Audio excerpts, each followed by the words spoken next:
করেছিল, এদেশে কোরআনের আওয়াজকে বন্ধ করে দিতে চেয়েছিল। প্রতিটি জেলায় জেলায় কোরআনের মাহফিলগুলোতে 144 ধারা জারি করে এদেশের মানুষের কাছে কোরআনের বাণী পৌঁছানোর ক্ষেত্রে তারা প্রতিবন্ধকতা তৈরি করেছিল।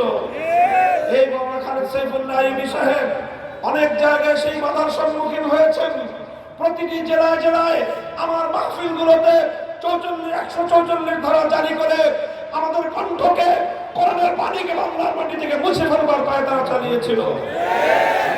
ইন্না নাহনু নাযালনা যিকরা ওয়া ইন্না লাহু লাহাফিজুন। শেখ হাসিনা নিশ্চিন্ন হয়ে যাবে।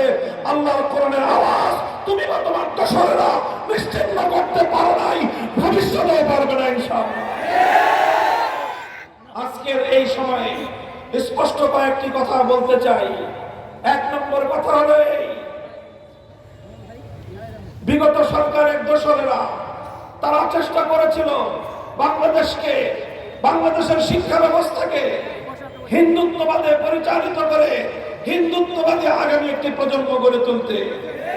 এদেশের মানুষ বুকের রক্ত দিয়ে সেই ষড়যন্ত্রকে মোকাবেলা করেছে। আমরা অন্তর্বর্তীকালীন সরকারকে বলতে চাই, আমরা যেভাবে বাংলাদেশের মুসলমান, বাংলাদেশের মানুষ যেভাবে হিন্দুত্ববাদকে বরদাস্ত করে নাই, নাস্তিকবাদকেও বরদাস্ত করবে না। শিক্ষা ব্যবস্থায় নাস্তিকবাদ প্রতিষ্ঠা করবার যে কোনো পায়তারা, যে কোনো মূল্যে আমরা রুখে দাঁড়াবো।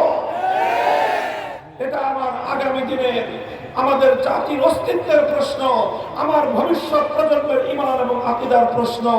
এই প্রশ্নে কাউকে একচুল পরিমাণ ছাড় দিতে আমরা প্রস্তুত নই।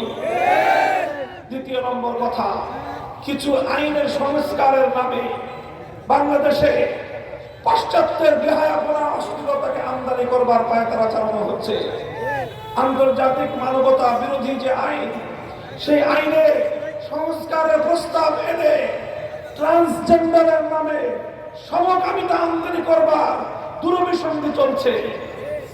2 নম্বর, ম্যারিটারিয়াল রেপ নামে, বৈবাহিক ধর্ষণ নামে ঘরে ঘরে আল্লাহ প্রদত্ত স্ত্রীর উপর স্বামীর অধিকারকে ভুলণ্ঠিত করবার পায়তারা চলছে।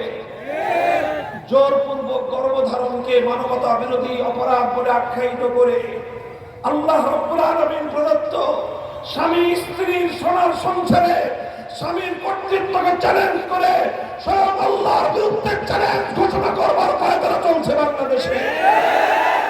আমরা পরিষ্কার ভাষায় বলি, যদি এভাবেই আমাদের ধর্মকে, আমাদের ইসলামী আকীদা বিশ্বাসকে, আমাদের চিন্তা চেতনাকে যদি চ্যালেঞ্জ করা হয়, আমরা আবার সাফল্য চত্বরে যেতে বাধ্য হব।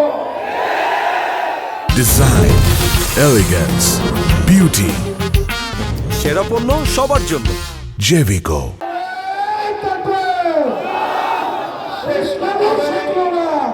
আপনারা জানেন, আমরা দেখছি পার্শ্ববর্তী দেশ ভারতে 2 দিন পর পর আমাদের প্রিয় নবীজিকে নিয়ে কটূক্তি করা হচ্ছে। কয়েকদিন আগে গেল নূপুর শর্মা, এখন আবার আসছে মহারাজ, তাকে আবার উস্কানি দেয় ক্ষমতাসীন বিজেপির সাংসদেরা। আমরা বলতে চাই, ভারত রাষ্ট্র অনেক বড় হতে পারো, আমার নবীর উপর যদি এভাবেই তোমরা তোমাদের কুৎসারণের ধারা অব্যাহত রাখো, ভারতের মুসলমানরা মুম্বাই অভিমুখে লাখো জনতার লং মার্চ করে বার্তা দিয়েছে, নবীর ইজ্জতের গ্যারান্টি না পেলে ভারত খান হয়ে যাবে। বাংলাদেশের সরকারকে বলবো, ওদিকে তারা রাষ্ট্রীয়ভাবে সরকারি উদ্যোগে আমার নবীর ইজ্জতের উপর আঘাত হানবে, আর আপনারা ইলিশ মাছের রপ্তানি করবেন। এই প্রেম প্রীতি বাংলাদেশের মানুষের চোখে ভালো লাগে না। বলবেন রপ্তানি করি বৈদেশিক মুদ্রা আমদানি করবার জন্য। আমরা বলি, আমার নবীর ইজ্জতের উপর আঘাতকারীদের সঙ্গে ব্যবসা করে বৈদেশিক মুদ্রা আমদানি করবার প্রয়োজন নয়।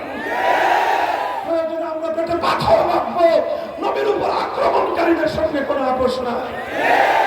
ভারতের রাষ্ট্রদূতকে তলব করেন, সতর্ক করেন, যদি সতর্ক না হয় প্রয়োজনে কূটনৈতিক সম্পর্ক ছিন্ন করেন।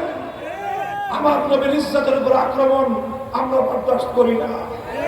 কাদিয়ানী সহ যারা আল্লাহর নবীর খতমে নবুয়তের উপর আক্রমণ করে, নবীর ইজ্জতের উপর যারা আক্রমণ করে, সংসদে আইন তৈরি করে, এই সকল অপতৎপরতার দুয়ার বন্ধ করতে হবে। আমাদের সেই দাবি আমরা আবার জানিয়ে রাখি, আল্লাহর নবীর ইজ্জতের বিরুদ্ধে, নবীর সম্মানের উপর কটূক্তিকারী মুর্তাদের জন্য সর্বোচ্চ শাস্তির বিধান, মৃত্যুদণ্ডের আইন চাই আমরা। সংগ্রামী সাথী ও বন্ধুগণ, ইনশাআল্লাহ আলেম সমাজের সাথে আপনারা আছেন তো? আমরা ক্ষমতার রাজনীতি করি না, আমরা ক্ষমতার রাজনীতি করি না, আমরা মানুষের জন্য রাজনীতি করলে আমরা ইসলামের সম্মান রক্ষা করার জন্য রাজনীতি করি। হেফাজতে ইসলাম বাংলাদেশ অরাজনৈতিক সংগঠন। অরাজনৈতিকের অর্থ হলো কোন দলীয় রাজনীতি হেফাজতে ইসলাম করে না, কিন্তু ইসলামের উপর আঘাত আসলে এক মুহূর্তের জন্য হেফাজত অতীতে নীরব থাকে নাই, ভবিষ্যতে নীরব থাকবে না। কথাগুলো বুঝলে ভালো হবে, না বুঝলে কিভাবে বুঝায় দিতে হয় সেই ভাষা আমাদের জানা আছে। ইনশাআল্লাহ আগামী দিনে আপনাদের প্রিয় নেতা, আপনাদের আবার এই সিংগাইরের মাটিতে হেফাজতে ইসলামের প্রতিনিধি আল্লামা খালেদ সাইফুল্লাহ আইয়ুবী সহ দেশের শীর্ষ ওলামায়ে কেরাম আপনাদেরকে যখন ডাক দিবেন, যে কোনটাকে সারা দিনে প্রস্তুত থাকবেন তো ইনশাআল্লাহ। যতদিন বাঁচবো ইসলাম নিয়ে বাঁচবো, যদি মরতে হয় আল্লাহর দ্বীনের জন্য জীবন দেওয়াকে জীবন বাঁচিয়ে রাখার চেয়ে শ্রেষ্ঠ মনে করবো ইনশাআল্লাহ।